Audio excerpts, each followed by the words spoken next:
తిరుమలలో నూతనంగా ఏర్పాటు చేసిన ఆహార నాణ్యత పరీక్ష పరిశోధనశాలను టీటీడీ చైర్మన్ బీఆర్ నాయుడు ఈవో జె శ్యామలరావుతో కలిసి ప్రారంభించారు. ఈ సందర్భంగా టీటీడీ చైర్మన్ మాట్లాడుతూ గతంలో స్వామివారి ప్రసాదాలు, నెయ్యి లాంటి వస్తువుల నాణ్యతను పరీక్షించేందుకు ఇతర రాష్ట్రాలకు నమూనాలు పంపాల్సి వచ్చిందన్నారు. కానీ ఇప్పుడు తిరుమలలోని అత్యాధునిక పరికరాలతో నేరుగా పరీక్షలు నిర్వహించగలిగే విధంగా ల్యాబ్ను తీర్చిదిద్దినట్లు తెలిపారు. టీటీడీ ఈవో శ్యామలరావు మాట్లాడుతూ ఇప్పటి వరకు తిరుమలలో నెయ్యి నాణ్యతను పరీక్షించే వసతి లేదని, ఇప్పుడు తొలిసారి నెయ్యిలో కల్తీ శాతం, నాణ్యత శాతాన్ని తక్షణమే విశ్లేషించే సామర్థ్యంతో కూడిన పరికరాలను ఏర్పాటు చేశామని తెలిపారు. 75 లక్షల విలువైన ఈ పరికరాలను గుజరాత్లోని నేషనల్ డైరీ డెవలప్మెంట్ బోర్డు విరాళంగా అందజేసిందని చెప్పారు.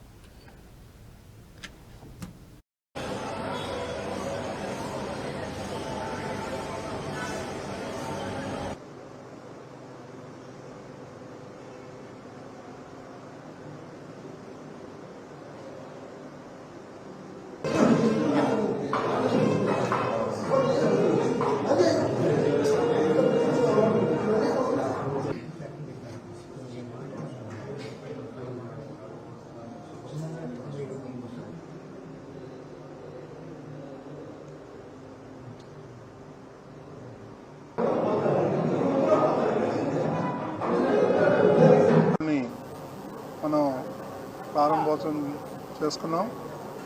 దీనివల్ల ఫుడ్ గ్రెయిన్సే కాకుండా గీ ఇవన్నీ కూడా దాని యొక్క క్వాలిటీ మనం ఇక్కడే చెక్ చేసుకోవచ్చు. గతంలో మనం వేరే ప్రాంతానికి పంపించి, వేరే రాష్ట్రాలకు పంపించి టెస్టింగ్ చేసేవాళ్ళం. అది మనం మన దగ్గరే చేసుకునే సౌకర్యం వచ్చింది. దానివల్ల తొందరగా ల్యాబ్ రిపోర్ట్ వచ్చే అవకాశం ఉంది. నేను ఇప్పుడు మన వాళ్ళని టెక్నీషియన్ అడిగితే యాక్యురసీ 99.9% అని చెప్తున్నారు. అది చాలా సంతోషం. ఇలాంటివి గతంలో లేదు ఇక్కడ. ఇప్పుడు దాన్ని మన వాళ్ళందరూ, అధికారులందరూ కూడా దాన్ని రీసెర్చ్ చేసి దాని యొక్క ఎక్విప్మెంట్ కొని ఇన్స్టాల్ చేయడం జరిగింది. వాళ్ళందరికీ కూడా ప్రత్యేకమైన ధన్యవాదాలు తెలియజేసుకుంటున్నాం. ఎవరైతే ఈ ఎక్విప్మెంట్ ఎన్డీడీబీ వాళ్ళు మనకి అది ప్రజెంట్ చేశారు, వాళ్ళకు కూడా ప్రత్యేకమైనటువంటి కృతజ్ఞతలు తెలియజేసుకుంటున్నాం.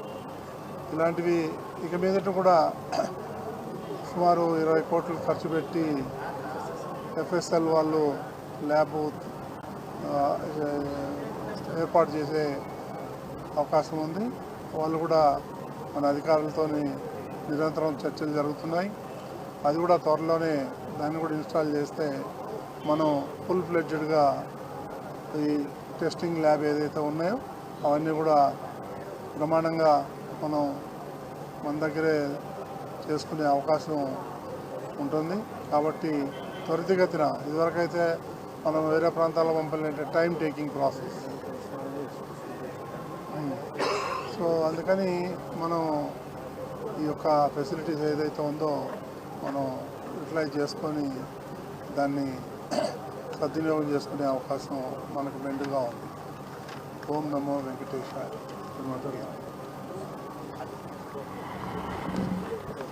గీ అడల్ట్రేషన్ టెస్టింగ్ ఎక్విప్మెంట్ 2 ఎక్విప్మెంట్ ఉంటాయి. గ్యాస్ క్రోమటోగ్రఫీ జీసీ, తర్వాత హై పవర్డ్ లిక్విడ్ క్రోమటోగ్రఫీ అని ఉంటాయి. రెండిటి వలన ఏదైనా అడల్ట్రేషన్ జరిగితే గీలో అవి టెస్ట్ చేయడానికి, డిటెక్ట్ చేయడానికి, ఇమీడియట్గా టెస్ట్ చేయడానికి ఉపయోగపడతాయి. ఇంతకుముందు సంవత్సరం క్రితం చూస్తే ఇక్కడ టెస్టింగ్ అసలు సిస్టమే లేదు. గీ అడల్ట్రేషన్ జరిగినా సరే తెలియడానికి అవకాశం లేదు. టీటీడీ ల్యాబ్లో లిమిటెడ్ పారామీటర్స్ మాత్రమే టెస్ట్ చేయడానికి అవకాశం ఉంది. తర్వాత గత 1 సంవత్సరంగా మన దగ్గర అడల్ట్రేషన్ టెస్టింగ్ లేదు కాబట్టి బయట ల్యాబ్స్కి, ఎన్ఏబిఎల్ అక్రిడేటెడ్ ల్యాబ్స్కి టెస్టింగ్ కోసం పంపించేవాళ్ళము. దాని ద్వారానే మనకి అడల్ట్రేషన్ జరుగుతూ ఉంది అనేది మనకి తెలియడం జరిగింది. తర్వాత మీకు తెలిసిందే సిబిఐ ఎంక్వైరీ ఇవన్నీ జరుగుతున్నాయి. సో ఇవన్నీ కూడా మనము అవాయిడ్ చేయడానికి మన ల్యాబ్లోనే మనము అడల్ట్రేషన్ టెస్టింగ్ ఎక్విప్మెంట్ పెట్టుకోవాలనే ఉద్దేశంతో అది ఎన్డీడీబీ వాళ్ళనే రిక్వెస్ట్ చేస్తే వాళ్ళతో డిస్కస్ చేసేటప్పుడు వాళ్ళు మేము 75 లక్షలు పెట్టి ఈ 2 ఎక్విప్మెంట్ మేము మీకు డొనేషన్ పద్ధతిలో మీకు ఇస్తాము, డొనేట్ చేస్తాము, టెక్నికల్ ట్రైనింగ్ కూడా ఇస్తామని చెప్పారు. ఆ విధంగానే వారు ఎక్విప్మెంట్ని బయట నుంచి ఇంపోర్ట్ చేసి మనకి సప్లై చేశారు. ఇన్స్టాల్ అయిన తర్వాత మనకి ట్రైనింగ్ కూడా ఇచ్చారు. వారి ట్రైనింగే కాకుండా CFTRI మైసూర్లో కూడా మన సిబ్బందికి ట్రైనింగ్ చేసి ఇది ఎక్విప్మెంట్ ఇన్స్టాల్ చేయడం జరిగింది. గత 4 నెలలుగా ఇది ట్రయల్ రన్ కూడా జరిగింది. ట్రయల్ రన్ కూడా బాగా పర్ఫెక్ట్గా నడిచింది. తర్వాత యాక్యురసీ కూడా మంచి యాక్యురసీతో ఇది చాలా బాగా పనిచేస్తుంది. దీనివల్ల ఏంటంటే ఒక రోజులోనే మనకి టెస్టింగ్, రోజుకు ఒక ట్యాంకర్ వస్తుంది సుమారుగా, ఒక రోజులోనే మనకి టెస్టింగ్ అయిపోతుంది. బయట ల్యాబ్కు పంపిస్తే 15 రోజులు పట్టేది, మనకి ఒక రోజులోనే టెస్టింగ్ అయిపోతుంది. ఏ రోజుకు ఆ రోజు ట్యాంకర్ రాగానే మనం టెస్టింగ్ చేసుకోవడం, మిగిలిన పారామీటర్లతో పాటు అడల్ట్రేషన్ కూడా టెస్టింగ్ చేసుకోవడం, వెంటనే అడల్ట్రేషన్ ఏమైనా ఉంటే యాక్షన్ తీసుకోవడం, లేకపోతే మనం పంపించడం వాడిని రిజెక్ట్ చేయడం జరుగుతుంది, యాక్షన్ తీసుకోవడం జరుగుతుంది. అలాగే FSSAI నుంచి కూడా ఒక అధునాతనమైన ల్యాబ్ కూడా పెట్టడానికి స్టేట్ గవర్నమెంట్ ద్వారా కూడా ఒక ఇది జరుగుతుంది, కన్స్ట్రక్షన్ ఒకటి జరుగుతుంది. ఇటువైపు చూస్తే ఇది ల్యాబ్ కింద కన్వర్ట్ చేయడం జరుగుతుంది. ఈ బిల్డింగ్ కూడా FSSAI వాళ్ళకి, స్టేట్ గవర్నమెంట్కి, మనము ఫుడ్ టెస్టింగ్ ల్యాబొరేటరీకి, స్టేట్ ఫుడ్ సేఫ్టీ డిపార్ట్మెంట్కి హ్యాండ్ ఓవర్ చేయడం జరిగింది. వారు సుమారుగా 20 కోట్లు ఖర్చు పెట్టి అధునాతనమైన ఎక్విప్మెంటు, అలాగే ఇక్కడ ఉండే రెనోవేషన్, బిల్డింగ్ కన్స్ట్రక్షన్, రెనోవేషన్ అంతా కూడా చేస్తున్నారు. ఇది కూడా 3-4 నెలల్లో అది కంప్లీట్ అవుతుంది. ఇది అయ్యిందంటే మనకి అత్యాధునిక